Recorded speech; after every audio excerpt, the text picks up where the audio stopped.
Alhamdulillahirrahmanirrahim. Akhirnya bisa masuk. Sudah panik aja ini. Halo, halo, selamat siang Kak Nana, Kak Eki, Kak Arsilo. Selamat siang semuanya.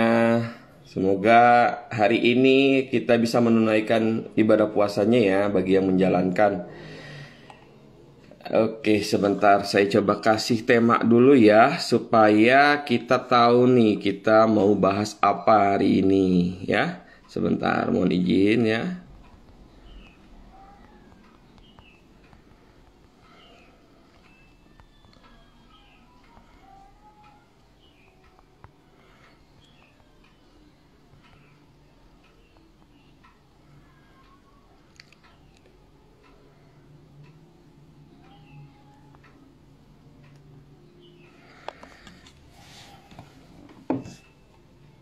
Oke, halo halo selamat siang. Halo, selamat siang Pak Kautsar Nur Rahmat. Sebentar ya, nunggu agak ramean dikit nih biar enak ya. Biar semuanya bisa memperhatikan ya penjelasan dari kita ya. Oke. Oke. Bismillahirrahmanirrahim. Assalamualaikum warahmatullahi wabarakatuh. Halo, selamat siang Sobat IDX Jawa Barat ya dan Sobat IDX seluruh Indonesia ya. Apa kabar? Semoga sehat semuanya ya. Semoga Sobat IDX selalu dalam lindungan Allah Subhanahu wa taala dan selalu kuat dalam menjalankan ibadah puasanya ya bagi yang menjalankannya. Kembali lagi kali ini dengan saya Firman Hananto ya dari kantor perwakilan Bursa Efek Indonesia Jawa Barat ya. Pada kesempatan kali ini kita mau ngobrolin soal indeks-indeksan nih. Nah, sebagaimana kita ketahui ya ada 13 indeks ya yang ada di Bursa Efek Indonesia. Apa saja nih 13 indeks itu ya dan apa saja info-info di dalamnya ya. Kita akan undang langsung nih narasumber yang sangat spesial dan sengaja saya pilihkan untuk Sobat IDX seluruh Indonesia dan khususnya untuk IDX Jawa Barat ya. Narasumber kita kali ini adalah Bapak Arsril ya, Hendra Saputra ya. Biasanya kalau saya menyapa beliau dengan sapaan Mas Arsil ya. Beliau di Bursa Efek Indonesia sebagai Product Development Analis ya atau bahasa lainnya sebagai beliau bertugas itu apa? Beliau itu bertugas untuk ngembangin produk-produk yang ada di Bursa Efek Indonesia lah gitu kan. Nah, baik tidak berlama-lama lagi ya kita sambut narasumber kita ya yang sangat spesial kali ini ya Mas Arsil ya. Sebentar saya akan coba invite beliau ya.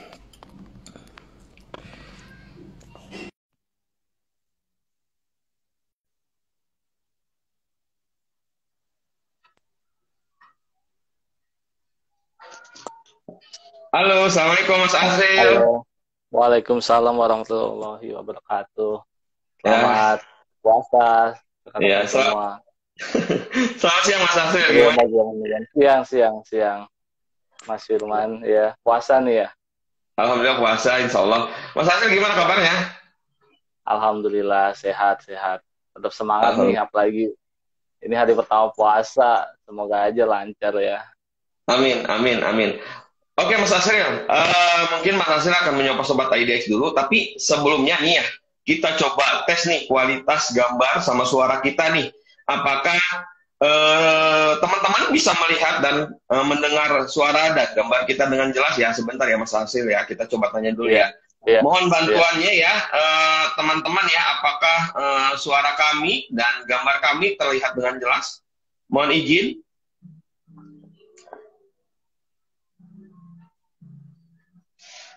Mohon izin, mohon dibantu Mas teman-teman ya.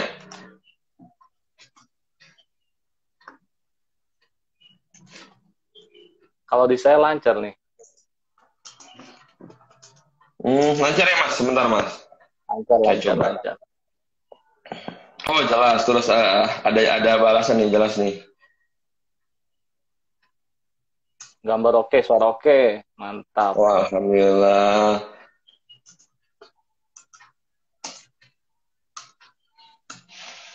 Oke, baik. Siap. Ya, Kita mulai aja ya, Mas Asil ya. Karena teman-teman juga ya. sudah menjawab nih. Mungkin Mas Asil, silakan Mas Asil. Mau menyapa Sobat IDX Jawa Barat dan Sobat IDX seluruh Indonesia. Silakan Mas Asil.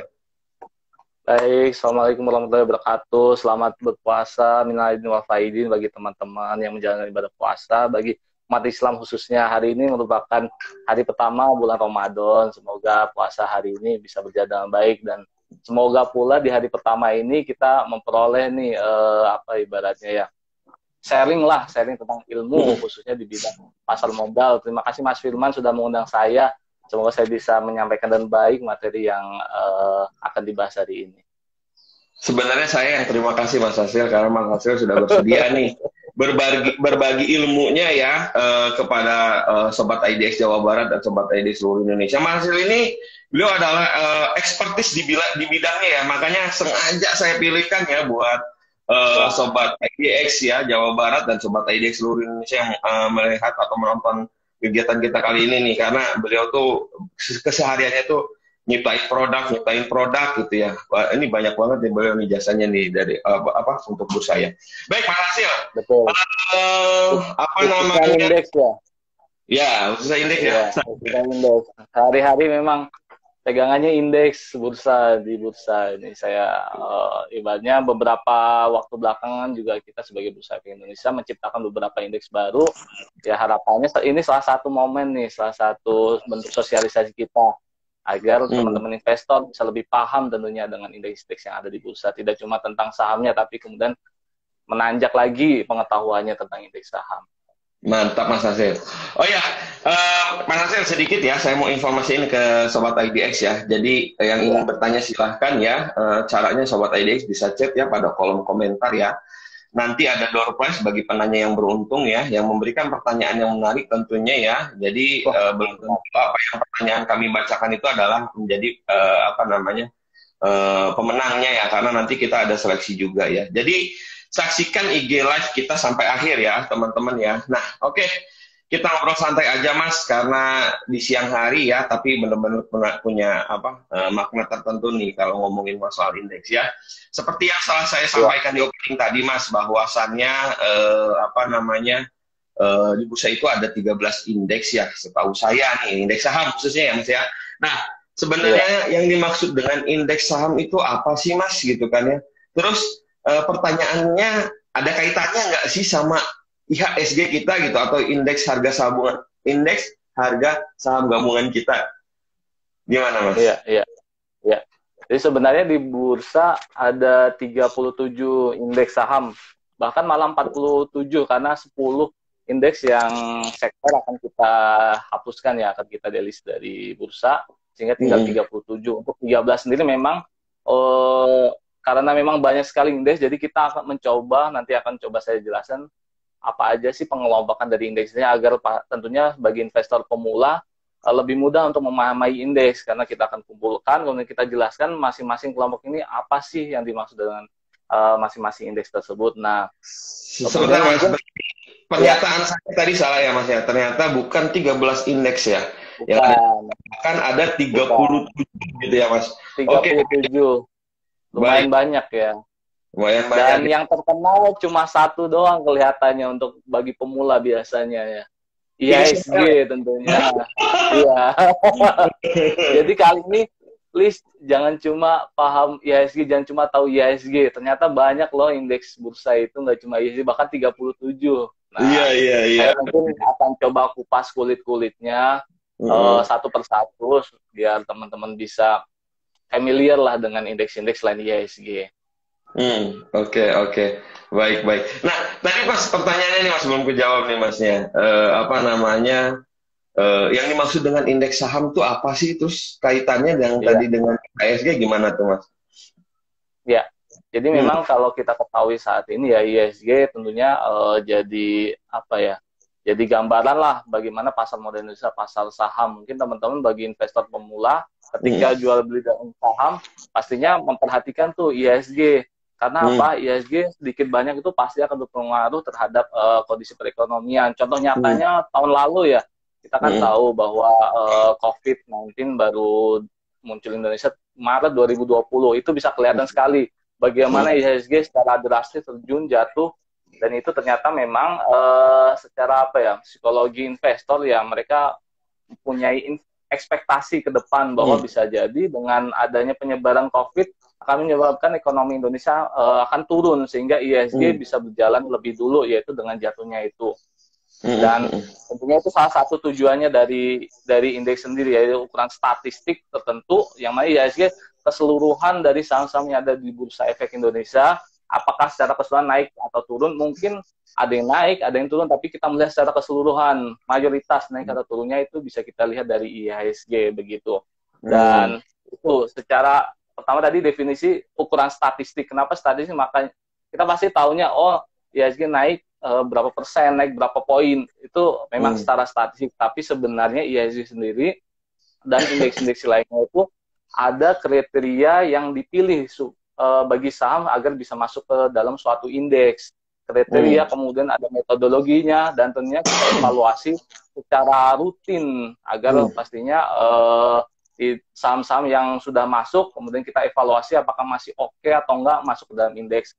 Mungkin setelah IHSG, teman-teman investor bisa mulai paham dengan LQ45, itu ibaratnya yang paling populer lah setelah IHSG, karena LQ45 sendiri dipakai oleh banyak pihak ya, sebagai acuan investasi dalam arti apakah LQ45 naik berapa persen, kemudian kita lihat investasi kita berapa persen, nah kita bisa bandingkan dengan indeks tersebut, tidak hanya dari IHSG tapi juga dari LQ45 dan indeks-indeks lainnya. Gitu. Ya. Mungkin dari awal tadi saya jelaskan terkait IHSG, jadi LQ45. Kemudian tidak cuma itu, ada indeks yang kita tahu bersama, ada namanya indeks syariah ya. Indeks syariah biasanya ada masyarakat tertentu yang punya preferensi investasi terhadap produk-produk syariah. Kalau di saham ada namanya instrumen saham syariah. Nah, bisa jadi untuk jadi patokan, oh sama apa aja sih yang termasuk syariah, kita gunakanlah namanya indeks ISI, namanya Indonesia Stock Syariah Index. Di situ salah satu indeks yang penting bagi teman-teman investor syariah untuk tahu mana aja saham yang sudah dipilih oleh OJK sebagai saham yang syariah. Dan tentunya ada beberapa kriteria. Syariah sendiri ada kriteria, katakan nanti akan saya jelaskan, misalnya dari sisi utangnya, kemudian pendapatannya, dan aktivitas bisnisnya, itu semua secara syariah. Nggak cuma syariah, yang akhir-akhir ini lagi berkembang nih, ada namanya indeks yang isu atau kesadaran akan lingkungan hidup, seperti itu. Kemudian ada sosial dan tata kelola perusahaan. Biasanya yang berbau green-green, atau kalau sekarang ada istilahnya ESG, Environment, Social and Governance. Nah, itu juga ada namanya Sri Kahati, itu perlu diketahui juga oleh teman-teman investor pemula. Karena apa?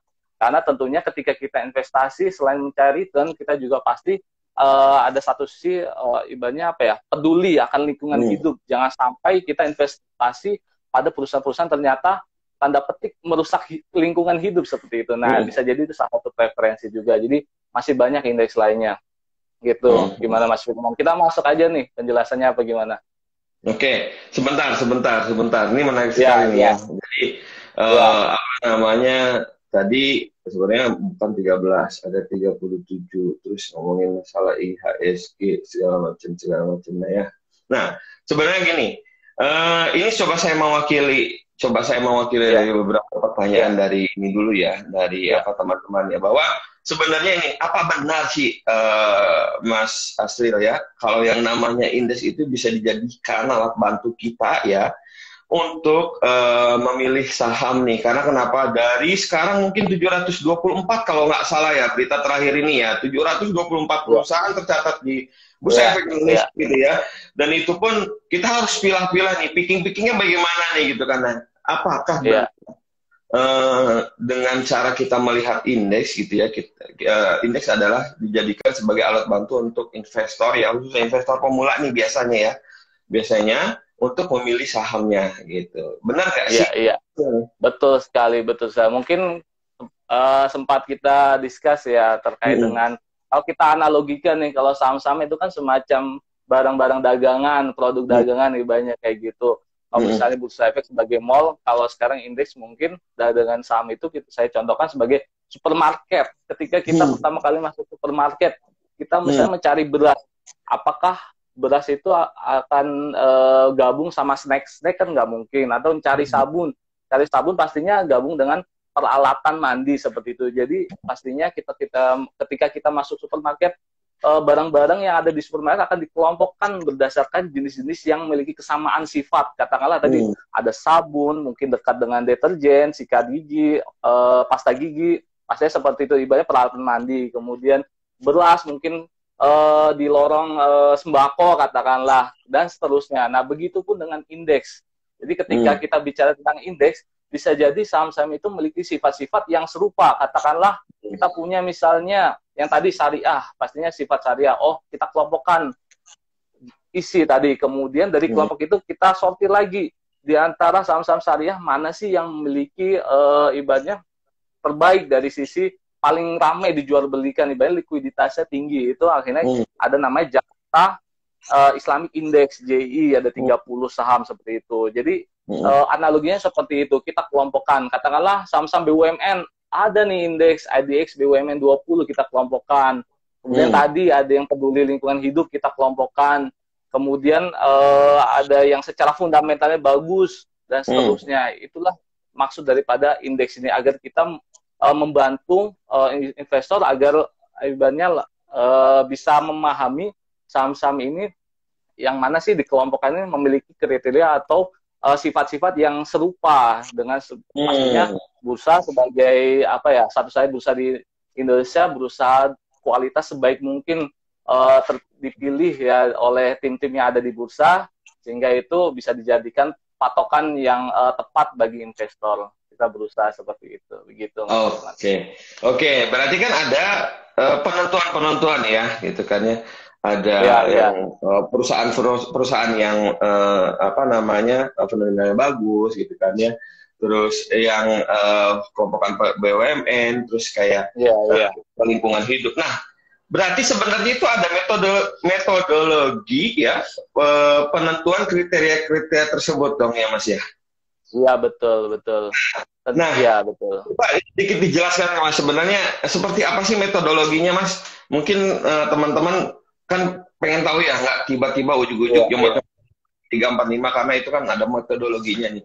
Mungkin bisa disampaikan nih Mas Alsir. Iya. Jadi memang katakanlah LQ45 di situ 45 saham yang masuk ke dalam indeks ini kita pilih nih dengan persyaratan-persyaratan tertentu. Jadi baik itu LQ45, tadi ada JI, BUMN dan seterusnya, itu memiliki syarat-syarat atau kriteria-kriteria tertentu yang antar indeks pastinya berbeda ya. Mereka memiliki kondisi yang telah kita tetapkan pada awal pembentukan indeks begitu. Kalau metodologi dan kriteria sendiri memang tadi kriteria. Kalau metodologinya sendiri untuk indeks sebenarnya di Bursa Efek ada istilahnya dengan metode kapitalisasi pasar ya. Bagi investor pemula mungkin secara mudah kapitalisasi itu ukuran besarnya suatu perusahaan. Dari mana? Dari lihat pastinya harga, semakin mahal maka semakin besar nih perusahaan. Dan yang kedua ada semakin banyaknya jumlah saham yang dimiliki oleh investor, semakin banyak lembar sahamnya. Jadi kapitalisasi adalah ya udah berapa harganya dikali dengan berapa lembar sahamnya, ketemulah nilai kapitalisasi. Contohnya misalnya BCA saat ini, katakanlah dia memiliki harga di sini mencatat 31.000, kemudian ada lembar sahamnya 24,4 miliar, jadi kapitalisasinya 756 triliun. Nah, ini setara sekitar 10%-an dari seluruh kapitalisasi yang ada di Bursa Efek, seluruh saham yang ada di Bursa Efek. Jadi dia bisa dibilang ketika IHSG naik atau turun itu dipengaruhi 10%-nya oleh BCA sendiri gitu. Dan kemudian setelah BCA Mas, berarti tadi ya kenapa si BCA mendapatkan bobot 10% itu dari kapitalisasinya, ya kan? Harga dikali dengan lembar saham yang beredar, ibaratnya kan gitu. Yang beredar, betul, yang dimiliki yang ada di perusahaan, yang tercatat lah. Betul. Ya. Nah, sama dengan tadi 200 berapa triliun, Mas? 756 triliun ya. Nah, itu adalah 10% dari total kapitalisasi di pasar modal Indonesia. Seperti itu ya Mas ya? Iya, iya, betul. Dari 7.500-an triliun. Oke, Iya. baik. Lanjut Mas. Ini menarik sekali Iya, nih. iya. Jadi teman-teman tuh Menarik tahu ya, nih, iya. IHSG naik turun segala Jadi macam. jangan salah nih. Heeh. Jangan sampai dikira IHSG pergerakannya itu dipengaruhi secara rata-rata dari semua saham 720-an saham yang ada di Bursa Efek, tidak. Tapi setiap saham ada porsinya masing-masing. Semakin besar suatu perusahaan atau kapitalisasi tadi, maka bobot di dalam indeksnya juga semakin besar. Yang dimaksud bobot atau apa adalah apa ketika di jumlah ada 100%. Katakan tadi BCA 10%, kemudian ada BRI, kemudian ada Unilever, katakanlah UNPR, dan seterusnya. Ini memiliki porsi persentase yang dipengaruhi oleh tadi kapitalisasi, kemudian secara bersama-sama akan membentuk indeks IHSG ini. Begitupun indeks lainnya, LQ 45, tadi BCA sekian persen, dan seterusnya sekian persen, itu disebut yang dimaksud metodologi ya. Tapi kemudian bukan khusus ya, tapi memang LQ 45 dan beberapa indeks lainnya itu kita juga melakukan modifikasi lah, tanda petik modifikasi atau adjusted market capitalization ibarat istilahnya, modifikasi terhadap kapitalisasi. Karena apa? Karena ternyata bisa jadi suatu perusahaan itu jumlah lembar saham ternyata hanya sebagian kecil saja yang ternyata beredar, yang ternyata bisa diperjualbelikan. Istilahnya adalah free float, Kalau di Bursa Efek mungkin untuk investor pemula mungkin ini bisa jadi belum pernah terdengar, tapi free float ini cukup penting ya, perlu dipelajari pengetahuannya, karena ini sangat mempengaruhi daripada metodologi LQ 45 tadi. Jadi selain harga, lembar saham, kemudian ada lagi free float. Free float itu adalah katakanlah berapa persen lembar saham yang memang benar-benar beredar di masyarakat. Katakanlah tadi BCA 756 triliun, free float-nya sekitar 42% yang ternyata memang beredar di publik, sehingga ini harga dikali tadi lembar saham jadi 756 dikali dengan 42%, ternyata adalah saya hitung sebesar 323 triliun. Nah, inilah yang akan menjadi bobot daripada indeks LQ 45, karena LQ 45 menggunakan metode free float tadi. Nah, mungkin kalau secara detail agak panjang ya, teman-teman bisa membedah sendiri terkait dengan indeks ini. Ada secara detail sudah kita publish di website Bursa Efek Indonesia, di data paset, kemudian di produk, kemudian indeks. Di situ bisa detail tiap indeks yang ada di bursa itu metodologinya apa saja. Kemudian juga tentunya ada yang sudah kita upload juga, itu guidance terhadap indeksnya, mungkin bisa dipelajari. Nah, itu tadi terkait metodologi. Bahkan kalau yang terbaru, misalnya kita baru saja menerbitkan indeks berbasis tadi lingkungan hidup, ESG, Environment Social Governance tadi, ada namanya skor ESG. Skor ESG ini juga akan kita masuk sebagai faktor dalam pembobotan tadi ya, metodologi tadi. Ada harga, lembar saham, kemudian free float, kemudian bobot. Ya, pusing ya, banyak ini mungkin. Tapi ini yang salah satu juga perlu kita ketahui, karena mempengaruhi daripada pergerakan indeksnya sendiri. Bagaimana suatu saham itu memiliki pengaruh terhadap indeks. Ya. Nah, itu mungkin terkait metodologi lebih detailnya, mungkin sesi lain bisa kita akan jelaskan ya, Mas. Sebenarnya ini menarik. Berarti justru malah mungkin dulu ya, saya awal-awal itu menganggap IHSG itu terbentuk karena adanya rata-rata harga saham yang di dalamnya semua perusahaan tercatat di bursa gitu ya, terus dirata-ratakan itu. Ternyata kan keliru sekali, ternyata ada proses pembobotan, terus adanya pengalihan lainnya gitu kan ya. Oke, baik Mas. Nah, mungkin Mas bisa sedikit cerita nih Mas, sorry Mas, gimana Mas tadi Mas? Tadi? Iya. Gimana Mas? Nah, lanjut aja. Mungkin nanti saya akan coba jabarkan apa saja sih indeks yang ada di bursa berdasarkan pengelompokannya gitu ya Mas Firman. Mm.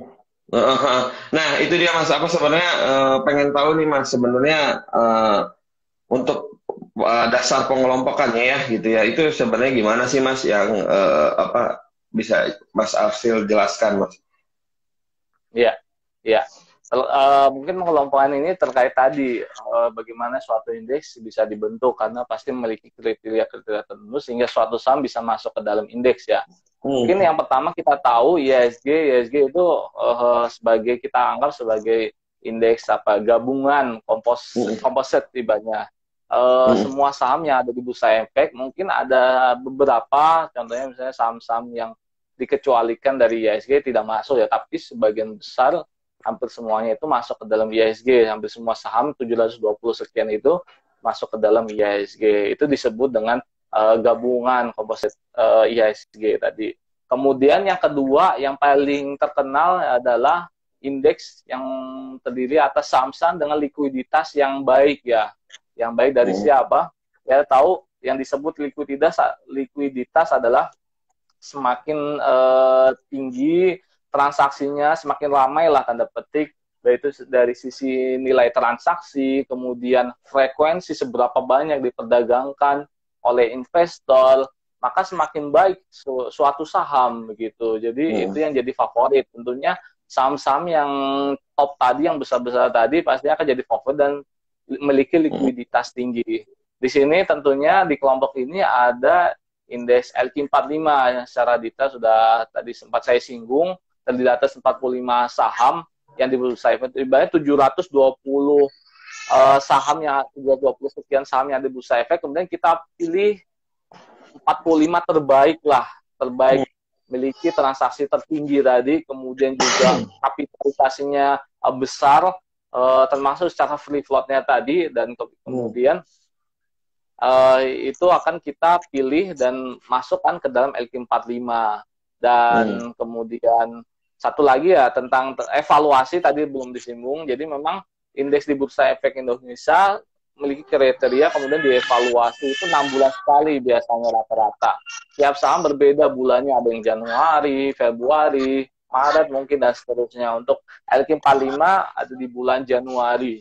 Nah, katakanlah Januari yang lalu kita sudah memilih LQ45, kemudian setelah Januari bulan Juli juga akan dipilih begitu. Nah, di kelompok likuiditas ini ada LQ45, ada yang lainnya banyak. Ada indeks 30, jadi 45 tadi dipilih, kemudian kita lebih sempitin lagi 30 nih, 30 saham yang memiliki kriteria yang sama seperti LQ45, tapi hanya berbeda dari sisi jumlahnya. Jadi indeks 30, dan perlu diketahui indeks 30 ini indeks yang paling banyak ya dipakai oleh pengelola produk investasi atau manajer investasi di Indonesia. Ini paling banyak produknya. Bisa kita tahu misalnya reksadana yang berbasis indeks. Mungkin di sesi selanjutnya ada tentang reksadana atau ETF. Mungkin pernah ada materi sharing tentang ETF. Di situ juga ada ETF indeks, dan ini paling banyak menggunakan ADX 30 begitu.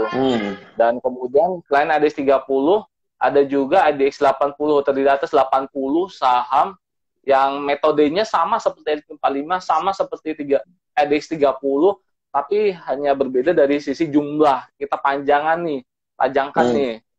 Bisa jadi suatu seorang investor itu kok 45 saham, padahal dia pengen investasi lebih dari itu di banyak saham.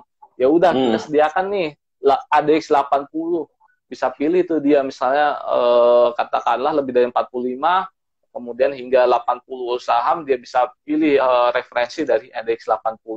Kita anggap sebagai 80 terbaik dari sisi likuiditas tadi.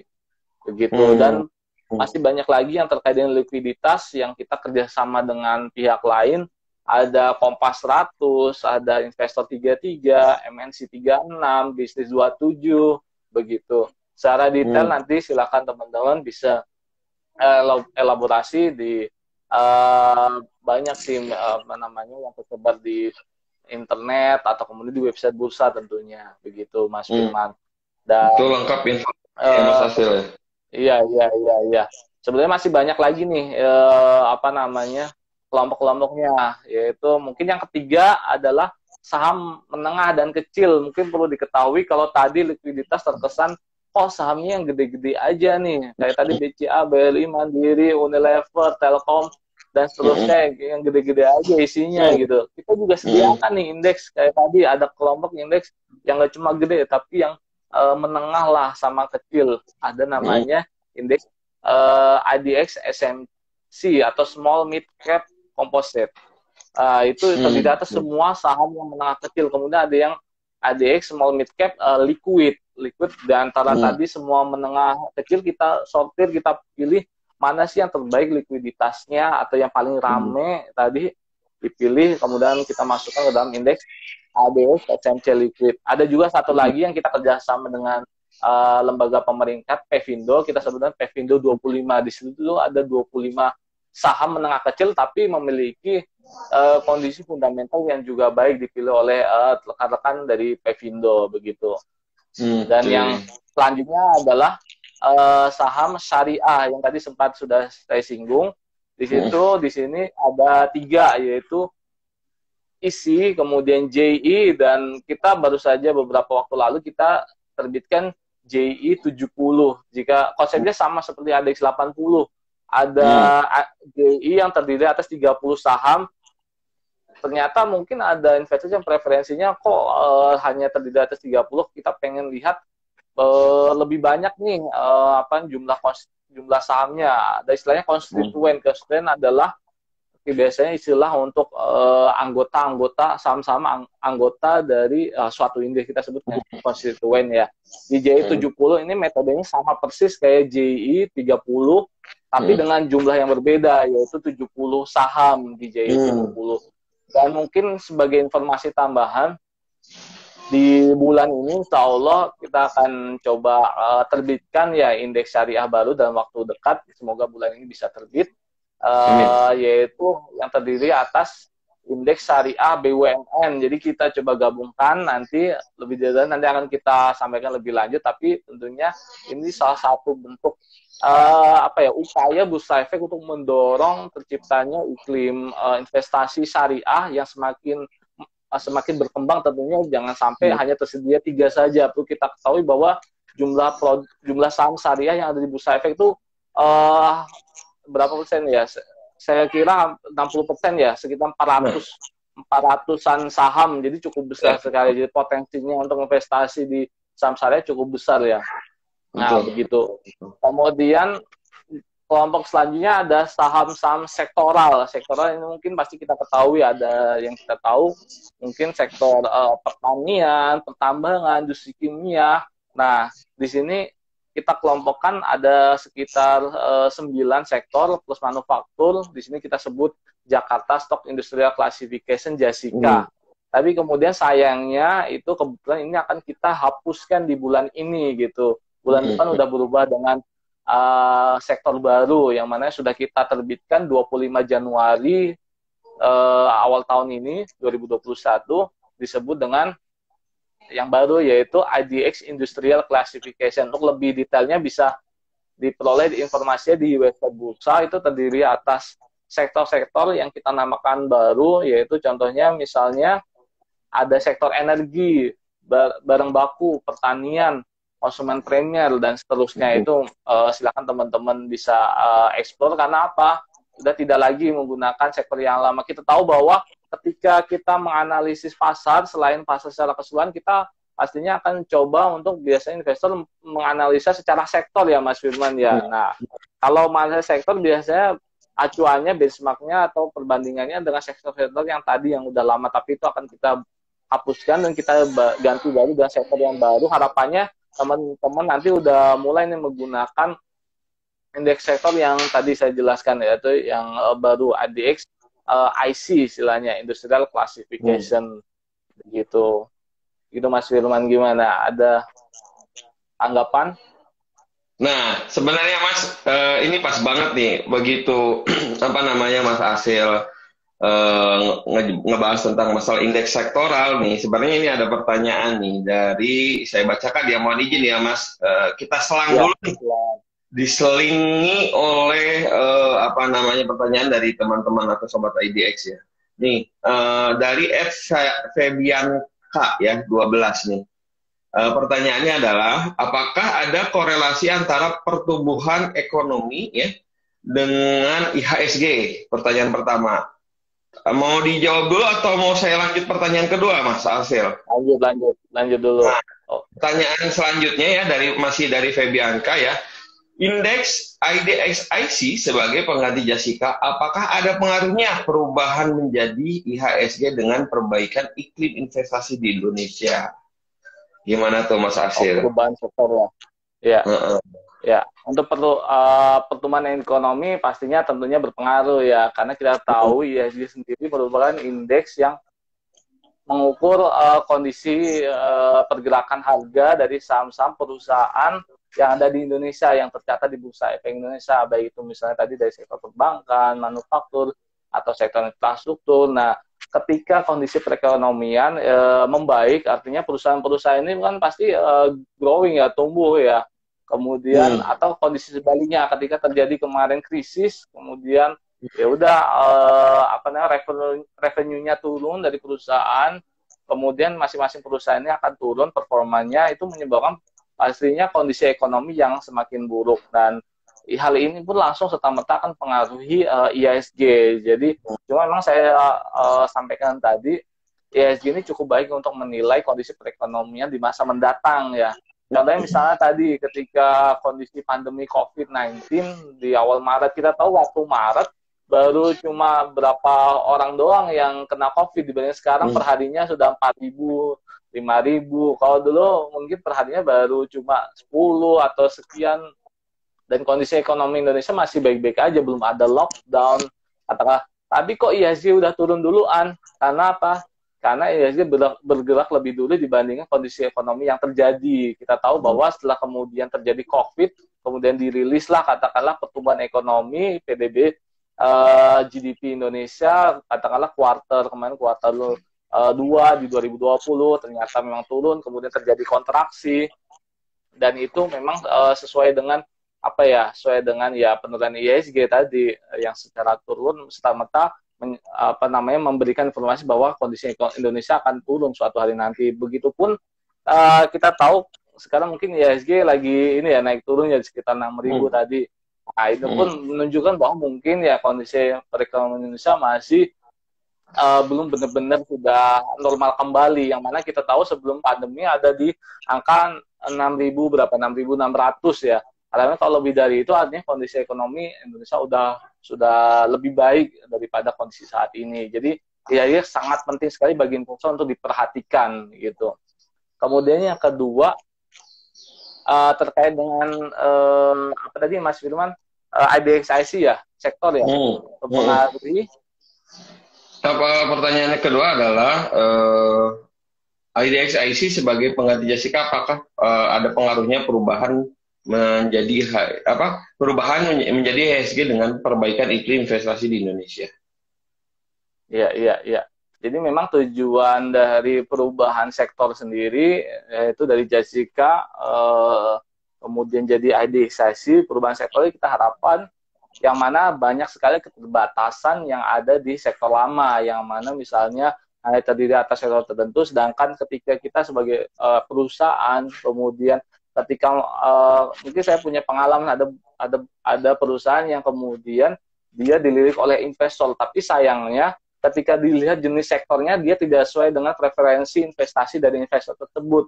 Kemudian mendatangilah Bursa Efek Indonesia berharap kemudian disesuaikan pada sektor yang tepat. Nah, itulah salah satu bentuk tujuan dari penerbitan sektor baru ini. Harapannya ketika tadinya Jessica kita lihat memang Jessica itu preferensinya adalah mungkin kita ada yang tahu aktivitas bisnis dari perusahaan itu tadi misalnya pertanian, kemudian pertambangan, dan sedangkan kalau yang IDXIC ini adalah sektor yang kemudian dinilai berdasarkan produk akhirnya. Jadi agak berbeda nih produk akhir sama aktivitas bisnis. Bisa jadi aktivitasnya A, kemudian produknya yang dijual ternyata bukan di A tapi B begitu. Jadi ya, akan lebih tepat apabila kita kemudian menyesuaikan terhadap produk akhirnya tadi gitu. Nah, ketika sektor perusahaan ini bisa lebih tepat, kemudian kita sematkan atau kita klasifikasikan di perusahaan-perusahaan di Bursa Efek Indonesia, pastinya akan mendorong iklim investasi yang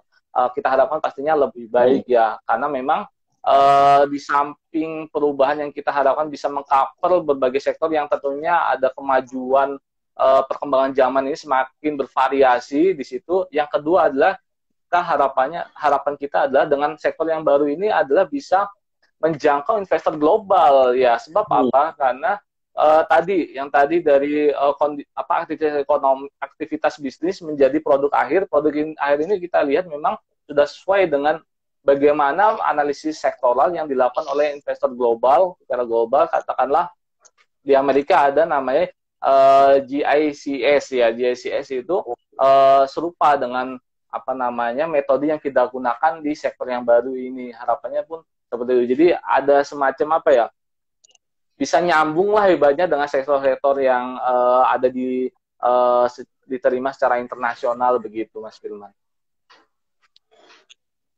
Ya, mungkin ada tanggapan kembali. Oke, baik Mas. Baik Mas nih, sebenarnya kan pengelompokannya itu kan tadi cuma sampai sektoral yang Mas Arsyil sampaikan ya. Sebenarnya kan masih ada sekitar 8-an lagi nih sebenarnya pengelompokan nih. Nih ditahan dulu. Ditahan dulu. Saya nggak mau nih pertanyaan teman-teman nih malah nggak kebaca nih ya. Kita simpan dulu, mudah-mudahan kita bisa bikin kegiatan lainnya ya. Nih Mas, tadi kan mengenai pengelompokan indeks-indeks saham gitu ya. Nah sebenarnya itu kita review nggak sih Mas? Karena di sini ada pertanyaan nih dari @herawan ya _ ya. Pertanyaannya adalah apakah pengelompokan saham di indeks misal LQ45 atau IDX 30 akan tetap sama atau berubah gitu kan ya. Terus kalau berubah, apakah faktor yang bisa merubah saham ada di indeks tersebut? Jadi maksudnya kalau misalkan berubah nih, apa yang menyebabkan dia ibaratnya tersingkirkan lah gitu, atau apa yang menyebabkan perusahaan tersebut masuk ke sana gitu, gimana Mas? Ya, mungkin saya kembali ke supermarket tadi, katakanlah LQ45, katakanlah sembako tadi ya, beras, kemudian ada suatu bungkusan tertentu yang ternyata memang dalamnya adalah beras. Kemudian pokoknya di kelompok sembako itu syarat utama suatu barang di supermarket tadi bisa masuk ke dalam rak tersebut. Tapi kemudian suatu ketika ada produk yang tadi dalamnya beras, tiba-tiba kok berasnya tidak sesuai nih, tidak sesuai dengan harusnya sembako, ternyata dalamnya berubah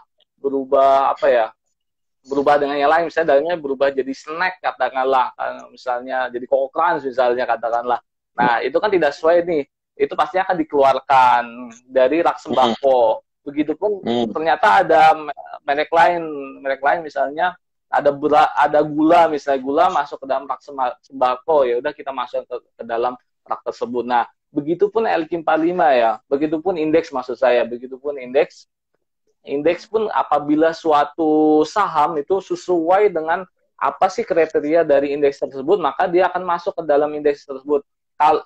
Dia akan tetap di situ sepanjang sesuai dengan kriteria yang ada di indeks, hingga kemudian suatu ketika dia tidak sesuai dengan kriteria, maka akan kita keluarkan dan kita ganti dengan saham lain yang sesuai pula dengan kriteria indeks tersebut. Katakanlah LQ45. LQ45 bagaimana sih kita cara memilihnya? Kalau LQ45 tadi kapitalisasi yang tadi sempat saya hitung BCA, kemudian ada saham-saham lainnya, katakanlah ada Wika misalnya kapitalisasinya ada di angka peringkat misalnya 40 begitu. Suatu ketika pastinya dia bisa turun misalnya karena harganya yang turun, kemudian keluar jadi peringkat 50. Tapi kemudian ada saham lain yang kemudian tadinya dia di peringkat 50 naik jadi peringkat 40 dan akan menyebabkan dia masuk. Begitupun dalam pemilihan kita itu bisa keluar masuknya dari situ, tapi mungkin tidak hanya dari kapitalisasi ya, ada transaksi, kemudian ada frekuensi, kemudian kita tentunya lihat fundamentalnya, apakah perusahaan ini memang benar-benar bagus sih prospeknya, misalnya tadi dari sisi revenue positif, kemudian dari sisi sales-nya, kemudian dari sisi kinerja keuangan yang lain. dan tentunya misalnya manajemennya, banyak faktor yang kita lihat. Intinya bagaimana suatu perusahaan bisa baik, kemudian kita pilih masuk ke dalam LQ45. Tapi suatu ketika apabila saham ini ternyata ketika bursa menilai tadi kapitalisasinya turun, transaksinya turun, frekuensinya turun, revenue-nya turun, kemudian atau jadi negatif, atau kemudian ada problem lain, masalah lain, ada demo atau apa, kita bisa jadi itu menjadikan pertimbangan kita untuk mengeluarkan suatu saham keluar dari LQ45 dan kita akan gantikan dengan saham lain yang lebih layak masuk ke dalam LQ45. Jadi begitulah Mas Firman. Dan ini kita lakukan tadi 6 bulan sekali ya, Januari, yang mana efektif di tanggal 1 Februari, hari bursa pertama, kemudian yang kedua di dalam 1 tahun selain Januari adalah Juli, dan efektif di 1 Agustus di hari bursa pertama. Begitu Mas Firman. Oke, berarti reviewnya tuh secara berkala dan periodik gitu ya. Untuk semua indeks kah atau untuk beberapa indeks tertentu saja Mas Arsil nih selama 6 bulanan itu? Ya, semua indeks memiliki periode review periodik periode review periodik masing-masing. Mungkin tadi LQ45 Januari ada yang indeks lain. Itu ada di website bursa ya, bisa silakan dicek. Ada yang di bulan lainnya juga, misalnya tadi syariah di bulan November katakanlah. Kemudian kalau di bulan ini contohnya adalah bulan April ya. April di sini akan ada indeks misalnya BIST 27, MSCI 36, dan masing-masing indeks akan direview per waktu tersebut begitu. Jadi tidak secara bersamaan dalam satu waktu. Oke, baik Pak. Mas Arsil, lanjut ke pertanyaan selanjutnya aja ya. Sebentar, saya coba pikirkan dulu nih. Oke, tadi sudah ada dijawab juga ya. Indeks ini diupdate per berapa bulan sekali, yaitu 6 bulan sekali ya. Dari Riana di Purwa ya. Terus mungkin sedikit lagi untuk beberapa indeks, contohnya misalnya LQ45 dan ADX 30, selain ada evaluasi tadi keluar masuk saham 6 bulan sekali, kita melakukan evaluasi yang menyesuaikan bobotnya. Jadi tadi saya sempat singgung, selain faktor kapitalisasi juga ada free float, kemudian ada ternyata istilahnya faktor capping, di cap, dibatasi nih banyak. Di indeks LQ45 kita batasin nih sebesar 15%. Apabila di atas 15% di waktu evaluasi tadi Januari, kemudian Juli akan kita kurangi, dan ada namanya evaluasi minor. Minor ini kita lakukan 3 bulan setelah evaluasi mayor tadi. Dan kalau mayor tadi di bulan Januari dan Juli, evaluasi minor untuk yang LQ45 contohnya ada di bulan April ini, kita turunin, katakanlah BCA tadi sekarang kalau nggak salah 23% akan kita turunkan gitu ya. BCA berapa ya? Pokoknya akan kita turunkan jadi 15%. Gitu. Oke, baik ya. Oke, kita lanjut ke pertanyaan selanjutnya ya Mas ya. Saya coba bacakan lagi ya. Sebentar Mas.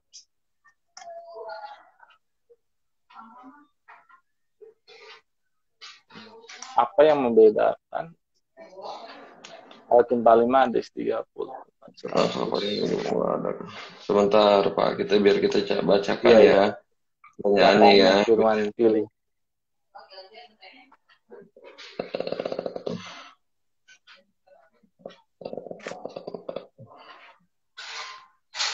Nah, ini mengenai dari Frankie _Sipayung ya. Apakah indeks ini sangat menguntungkan Pak ya?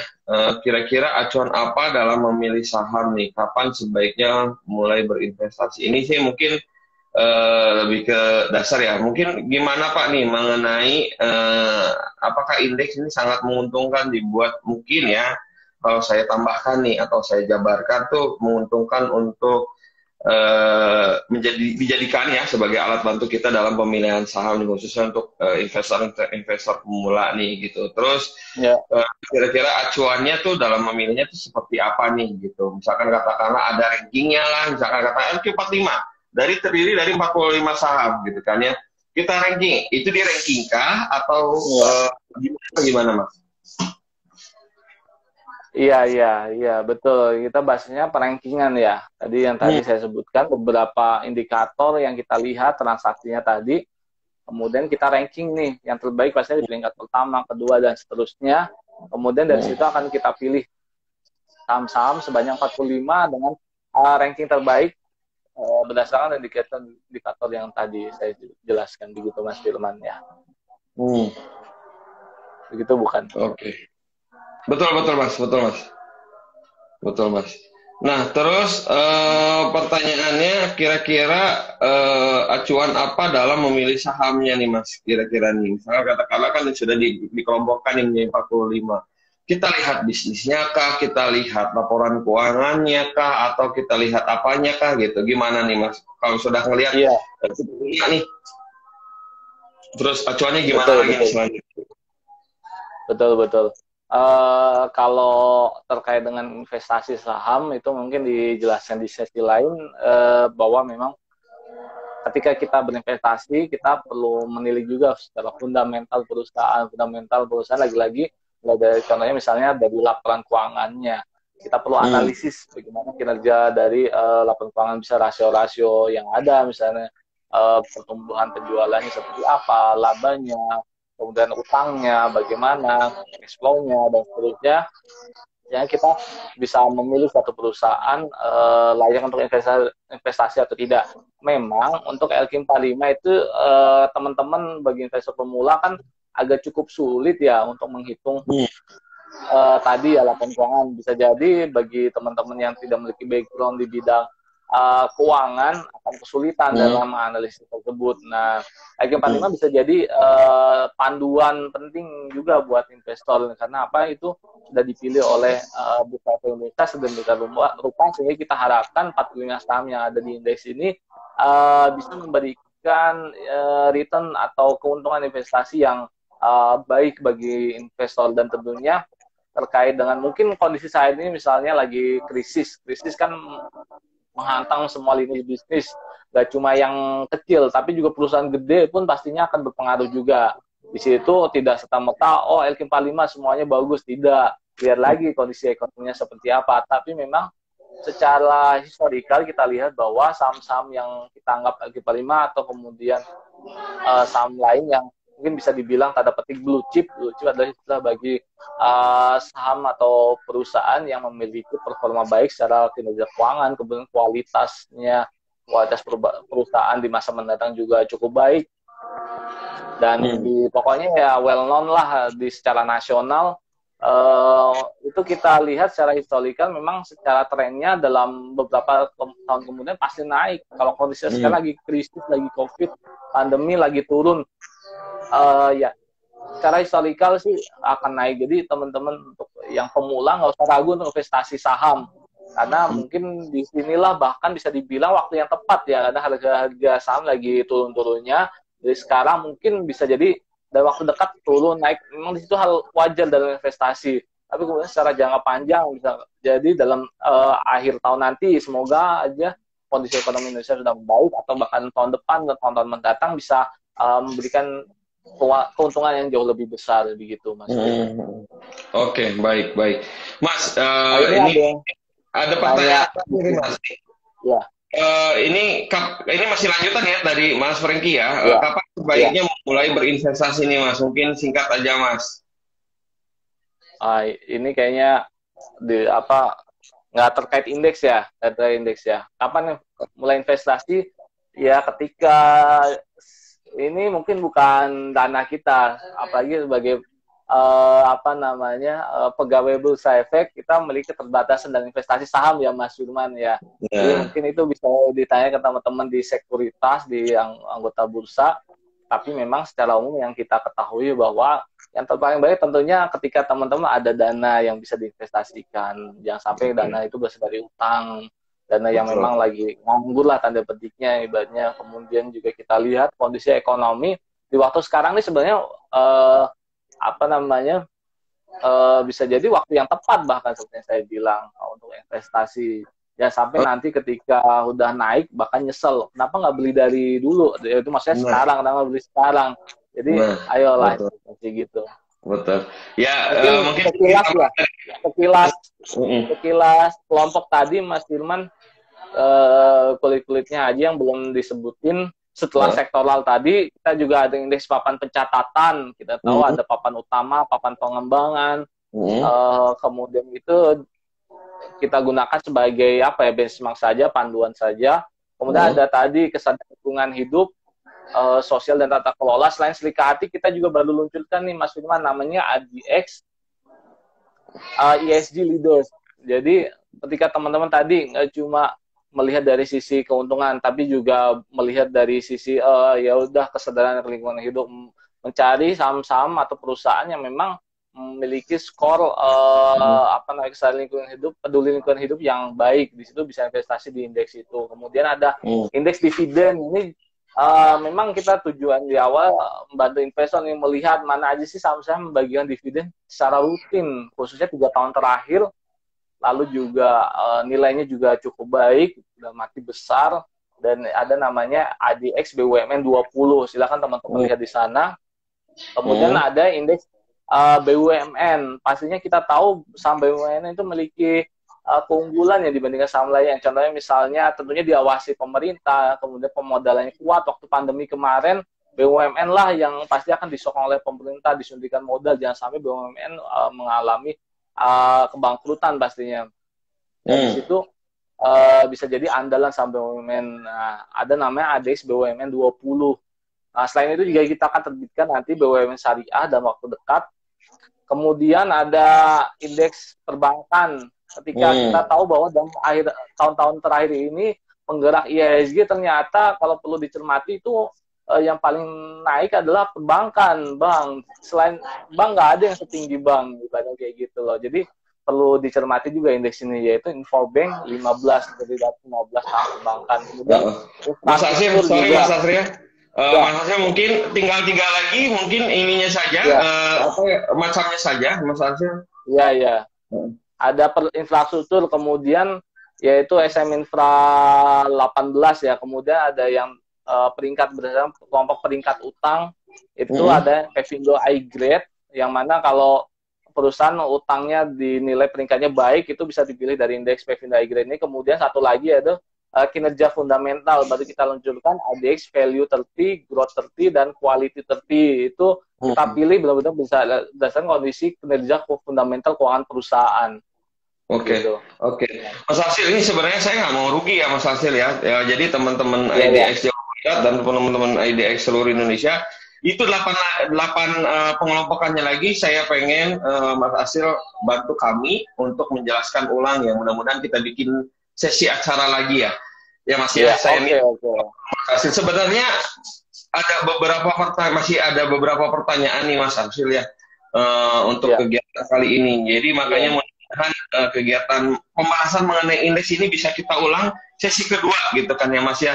Mungkin besok, lusa, atau mungkin pokoknya teman-teman pantengin terus IG kami ya di @idx_Jawa Barat kapan sesi pembahasan indeks di sesi kedua ya.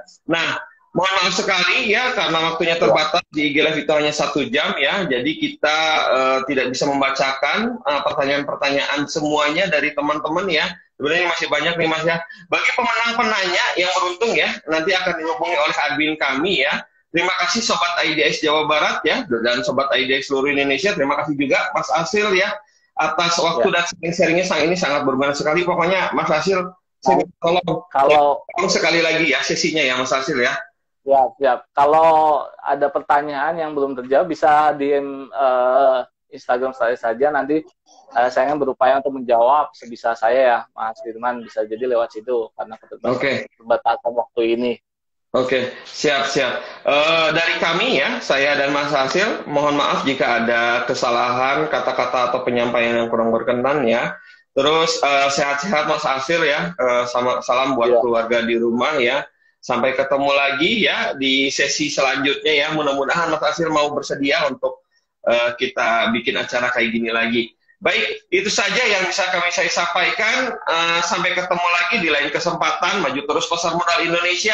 Ya, happy investing, happy cuan. Assalamualaikum warahmatullahi wabarakatuh. Waalaikumsalam warahmatullahi wabarakatuh.